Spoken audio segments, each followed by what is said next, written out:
Hello everyone, welcome to mould classes.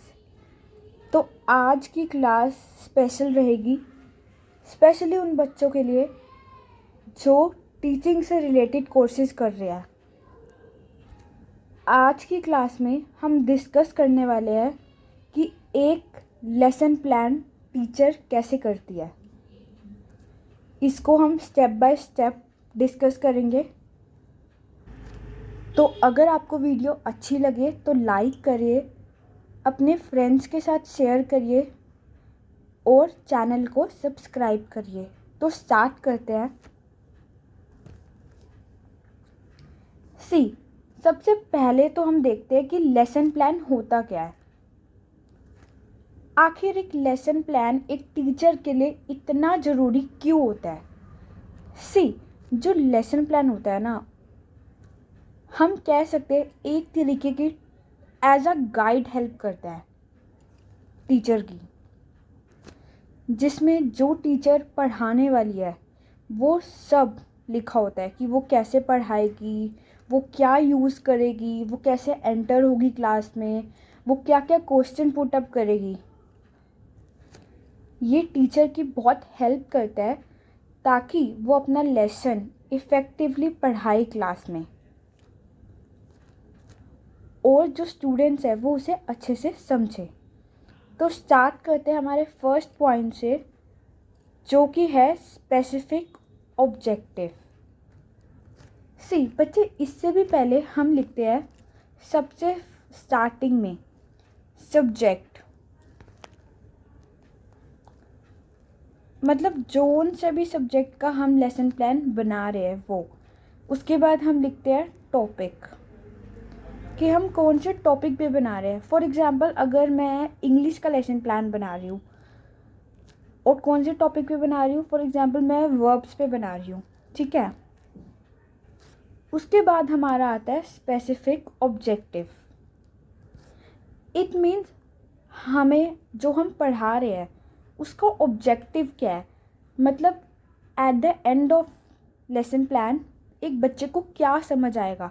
For example, अगर मैं verbs ही पढ़ा रही हूँ तो इस लेसन के एंड में बच्चे को क्या समझ आएगा, वर्ब्स की डेफिनेशन। ऑब्वियसली बच्चा जो है वर्ब्स को आइडेंटिफाई करना सीखेगा।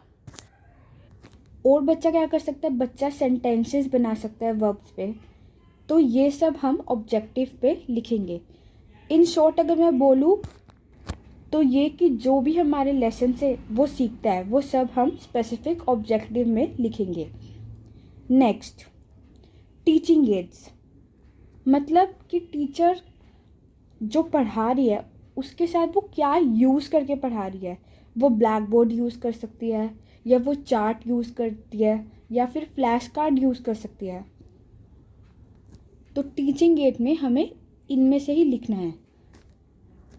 अब अगर मैं वर्ब की ही बात करूँ तो जो टीचर है वो क्या यूज़ करेगी वर्ब्स पढ़ाने के लिए, वो करेगी ब्लैक बोर्ड। हर टीचर का अपना लेसन प्लान होता है बेटा। कोई ब्लैक बोर्ड भी यूज़ कर सकता है, जैसे मैंने अभी ब्लैक बोर्ड बोला। कोई चार्ट के थ्रू भी पढ़ा सकता है, जैसे किसी को कंफर्टेबल लगे और जैसा बच्चों को समझ आए। थर्ड पॉइंट की बात करें तो वो हमारा आएगा टीचिंग मेथड, कि हम कौन सा टीचिंग मेथड यूज़ कर रहे हैं। बहुत सारे टीचिंग मेथड होते हैं, play way method, explanation method, lecture method. अब अगर वर्ब है तो ऑब्वियसली हम एक्सप्लेन कर कर ही बच्चे को बताएंगे। हम प्ले वे मेथड भी यूज़ कर सकते हैं। अगर वो छोटे बच्चे हैं तो हम खेल खेल के सिखाएंगे बच्चों को, कि उनको लगे हम खेल रहे हैं और उनको समझ भी आ जाए। और अगर वो थोड़े से बड़े बच्चे हैं 7th 8th के, तो हम एक्सप्लेन करके समझाएंगे ताकि उन्हें टॉपिक क्लियर हो जाए। नेक्स्ट देखते हैं, नेक्स्ट पॉइंट,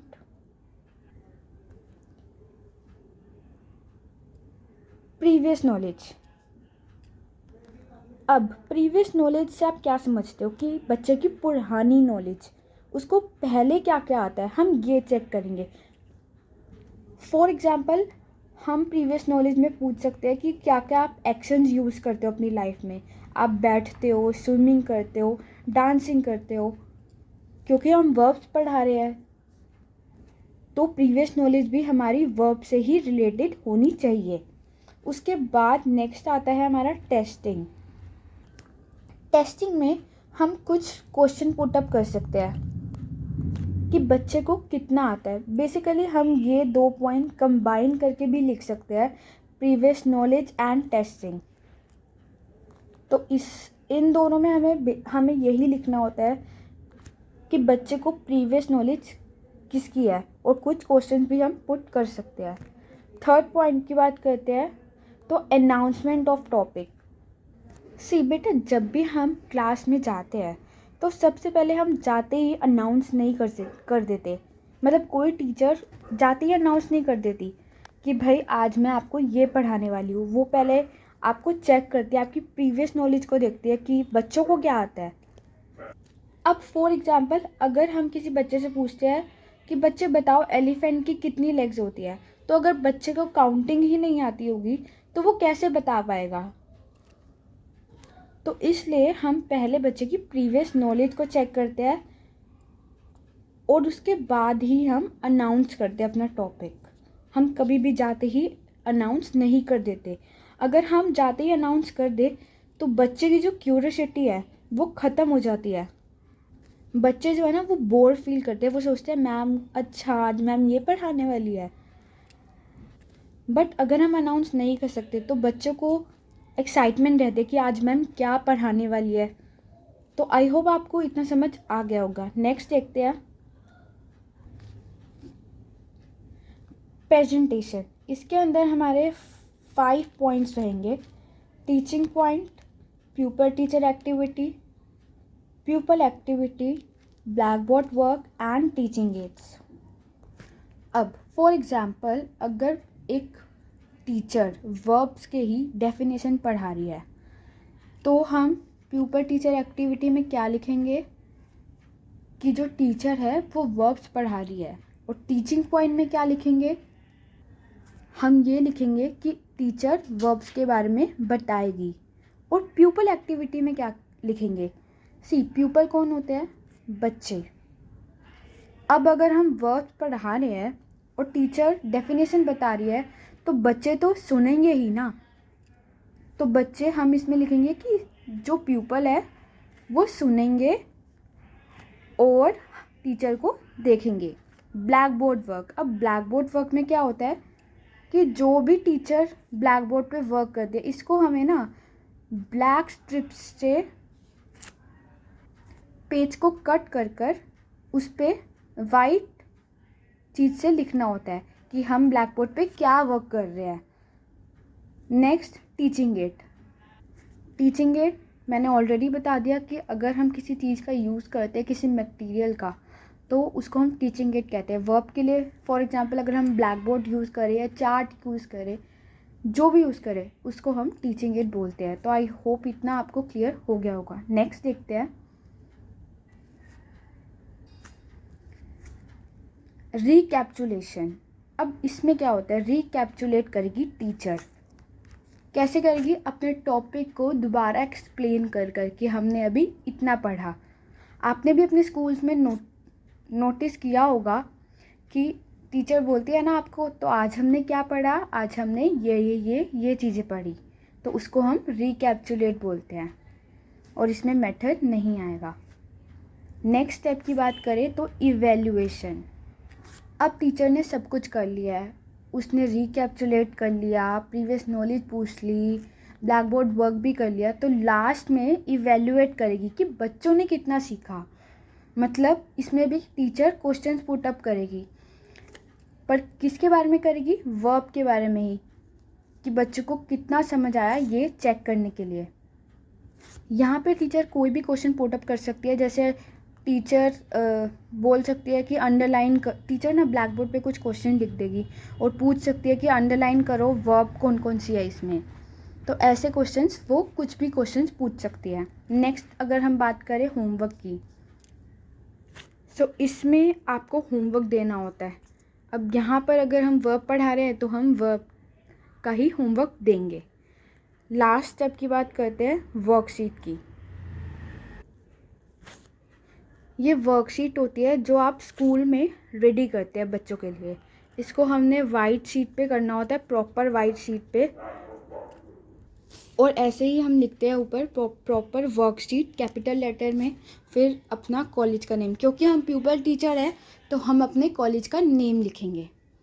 देन सब्जेक्ट, कौन सा सब्जेक्ट है, टॉपिक कि किसकी कौन से टॉपिक की वर्कशीट हम बना रहे हैं।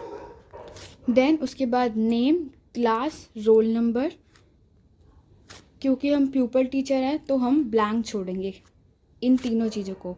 उसके बाद हम यहाँ पे लिखते हैं मार्क्स कि हम कितने मार्क्स का बना रहे हैं, और यहाँ पे हम लिखते हैं टाइम कि कितने टाइम की वर्कशीट होनी चाहिए। फॉर एग्जांपल 2 आवर्स लिख दिया है, 3 आवर्स लिख दिया, हम ज़्यादा टाइम की वर्कशीट नहीं देते तो इसलिए हम 1 आवर लिख सकते हैं।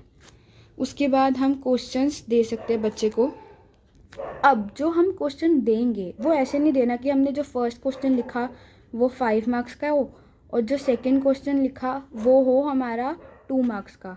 हम सीक्वेंस वाइज देंगे क्वेश्चन कि फर्स्ट 2 आए, फिर 3 आए, फिर 5 आए, मतलब कोई 2 मार्क्स, सबसे फर्स्ट क्वेश्चन 2 मार्क्स का हो, फिर 3 मार्क्स का हो, फिर 5 का हो, मतलब नंबर को सीक्वेंस वाइज करेंगे हम। ऐसा नहीं होगा कि हम पहला क्वेश्चन दे रहे हैं 5 मार्क्स का, दूसरा हम दे रहे हैं 1 मार्क्स का, ऐसा नहीं होगा।